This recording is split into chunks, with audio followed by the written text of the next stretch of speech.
ہمارے مفتی ابو بکر صاحب کے جتنے عزیز اقارب، چچا زاد، مامو زاد، بھائی ہیں، دوست احباب ہیں، ان پر کوئی بوجھ ہی نہیں پڑے گا۔ وہ سب اپنے گھروں سے کھانا پکا کے لائیں، خود ہی بیٹھ کر کھائیں، ولیمہ ہو گیا ہے۔ سبحان اللہ۔ بتائیے بہت آسان ہے یا نہیں؟ بہت آسان۔ اور حبیبۃ حبیب اللہ صدیقۃ بنت صدیق ام المومنین مبرأۃ من السماء، حضرت سیدہ عائشہ صدیقہ طاہرہ مطہرہ رضی اللہ تعالی عنہ سے نکاح ہوا، رخصتی ہوئی، ولیمہ معلوم ہے، سب کو پتہ ہے۔ آپ علیہ السلام حجرہ شریفہ میں تشریف لے گئے، دودھ کا پیالہ لائے، فرمایا سب پیو، اللہ کے نبی کا ولیمہ ہو گیا۔ یہ ہے پریکٹیکل، یہ ہے۔ ویسے تو پاس ہو جاتے ہیں، جب پریکٹیکل کا وقت آتا ہے تو پھر فیل ہو جاتے ہیں۔ اللہ ہمیں پریکٹیکل میں بھی کامیاب فرمائے۔ آسان ہے، آسان ہے، رکے ہوئے۔ دیکھیے ایک گاڑی رک جاتی ہے تو پوری ٹریفک رک جاتی ہے، چنانچہ ایک بیٹی کا رشتہ رک گیا، پیچھے بیٹیاں قطار میں ہیں، ایک بیٹے کا رشتہ رکا ہے، پیچھے باقی بیٹے قطار میں، کتنی اذیت ہوتی ہے۔ اور کبھی بھی اچھا آج تو انشاءاللہ جو گزارشات تھی وہ ممکن نہیں، حضرت نے جیسے ارشاد فرمایا اللہ تعالیٰ پھر موقع دیں گے، حاضری ہوگی، وہ محبت بھری باتیں۔ نکاح میں کیا باتیں دیکھنا ہے، بچوں بچیوں کی کیا ذمہ داریاں، کیا احتیاطی تدابیر، استخارہ میں، استشارہ میں مشورہ، استشارہ سب سے مشورہ، استخارہ رب سے مشورہ، اس کی برکات۔ پھر اہلیہ محترمہ کو مشورے میں اہمیت دینا، والد محترم اپنا فیصلہ نہ سنایا کریں، گھر میں آمر اور ڈکٹیٹر بن کے نہ رہا کریں، میں جو کہہ دیا وہی ہوگا، نہیں، وہ والدہ ہیں، وہ ان کے جسم کا ٹکڑا ہے اولاد، ان کی رائے ضرور لیجئے، بیوی کا دل نہ دکھائیے، اہلیہ کو نہ رلائیے، اس کو رائے میں لیجیے، مشورے میں شریک کیجیے، ان کو اہمیت دیجیے، بڑے بیٹے کو، بڑی بیٹی کو، میری بات واضح، مشورہ ہے، اس کی برکات ہے۔ تو یہ الگ انشاءاللہ موضوع ہے، اللہ تعالیٰ توفیق دیں گے۔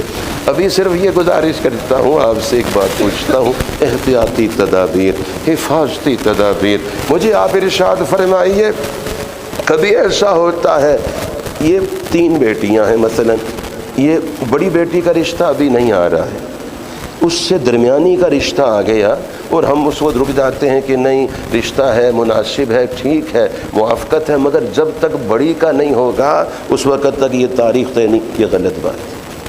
جس کی ترتیب بنتی جا رہی ہے ہم اللہ کا شکر ادا کر کے اپنے آپ کو ذمہ داری سے سبکدوش کر لیا کریں۔ اللہ جل شانہ ہر ایک کے شرم پردے رکھے، سب کی عزت آبرو کی حفاظت فرمائے، سب کی بہو بیٹیوں کی اللہ عزت شرم پردے کو اللہ اپنی رحمت اور اپنی خاص حفاظت میں ڈھانپ لے، مگر ہم نے رکاوٹ نہیں بننا۔ یا بعض دفعہ یہ ہوتا ہے بڑے بیٹے کا جب تک نہیں ہوگا اس سے چھوٹے کا نہیں، حالانکہ چھوٹے کے لیے مناسبت کی ترتیب بن گئی مگر اس وقت تک رکاوٹ، یہ بات بھی مناسب نہیں ہے۔ بات کچھ واضح ہے، کچھ احتیاطی تدابیر، کچھ حفاظتی تدابیر واضح ہیں۔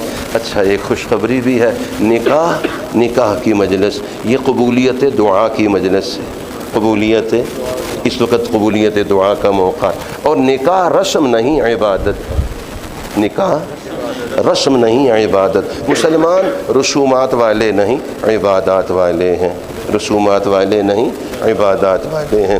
اب میں خطبہ نکاح پڑھتا ہوں۔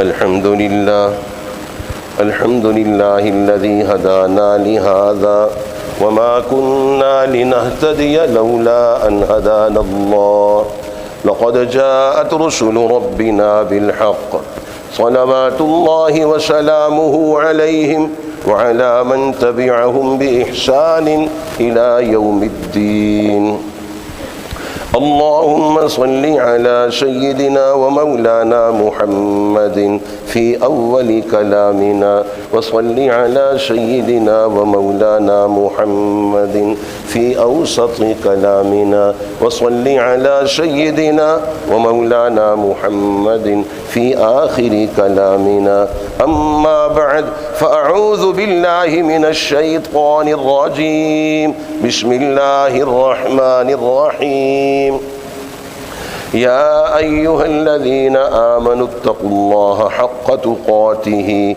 ولا تموتن إلا وأنتم مسلمون.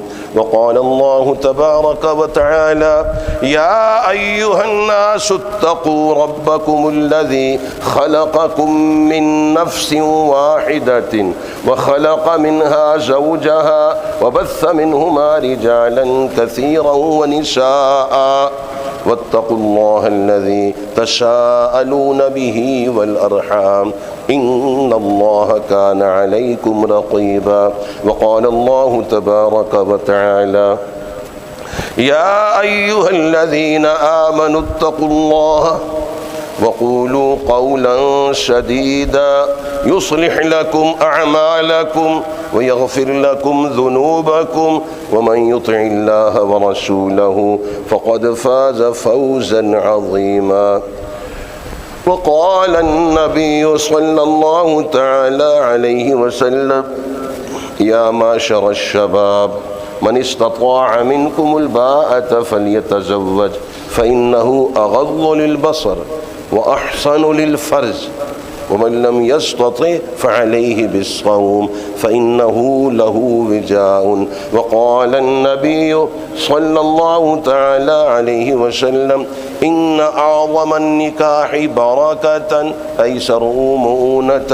وقال النبي صلى الله تعالى عليه وسلم الدنيا كلها متاع وخير متاع الدنيا المرأة الصالحة. وقال النبي صلى الله تعالى عليه وسلم لم تر للمتحابين مثل النكاح.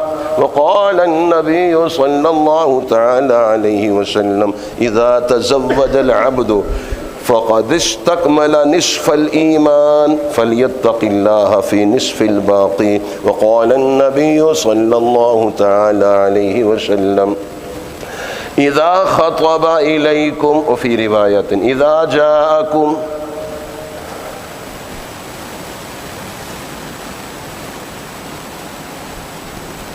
من ترضون دينه وخلقه فزوجوا إلا تفعلوا تكن فتنة في الأرض وفساد عريض. بیٹے میں کیا صفات دیکھنی ہے یہاں ارشاد فرمایا کیا دیکھنا چاہیے. بعض حضرات دیر لگاتے ہیں اور رشتے آتے ہیں رشتے نہیں ہونے دیتے. کہتے ہیں جی حالاں پیراں تے کھلسی. میرے خیال ہے یہ کھلسی کوئی اور لغت ہے, پنجابی تو نہیں ہے. پیراں تے کھلوسی پیراں تے کھلوسی تے پھر ادا نکاح کریں گے. میرے خیال ہے پنجابی سے مناسبت نہیں ہے ساتھیوں کو. رشتہ ٹھیک ہے لیکن ہرے پیراں تے کھلوے تے صحیح نا. معنی کیا ہے, کیا معنی ہوتا ہے؟ معنی یہ ہوتا ہے کہ اس کا کوئی روزگار ہو, کوئی ملازمت ہو. کوئی پیراں تے کھلوسی تے پھر ادا رشتہ کریں گے. میں کیا تسی کہندے ہو پیراں تے کھلوے, وہ تو پھسلا ہوا ہے. انہوں پھڑ کے پیراں تے کھڑا کرنا تہاڈی ذمہ داری ہے.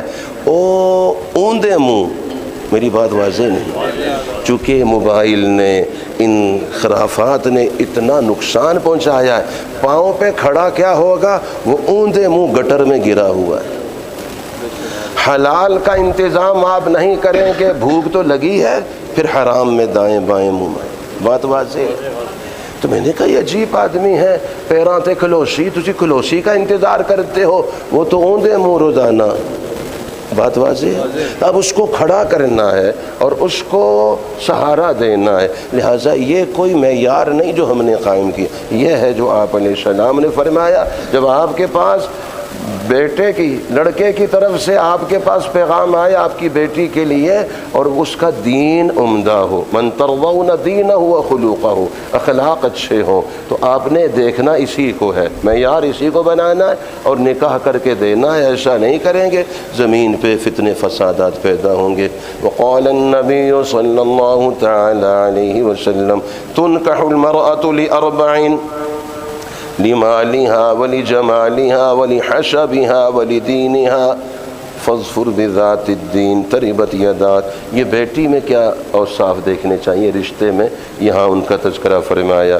وقال النبی صلی اللہ تعالی علیہ وسلم النکاح من سنتی وفی روایت فمن رغب عن سنتی فلیس منی او کما قال رسولنا ونبینا وحبیبنا ومحبوبنا ومولانا صلی اللہ علیہ وسلم. بارک اللہ لنا ولکم فی القرآن العظیم ونفعنا وإیاکم بالآیات والذکر الحکیم. استغفر اللہ لی ولکم ولسائر المسلمین.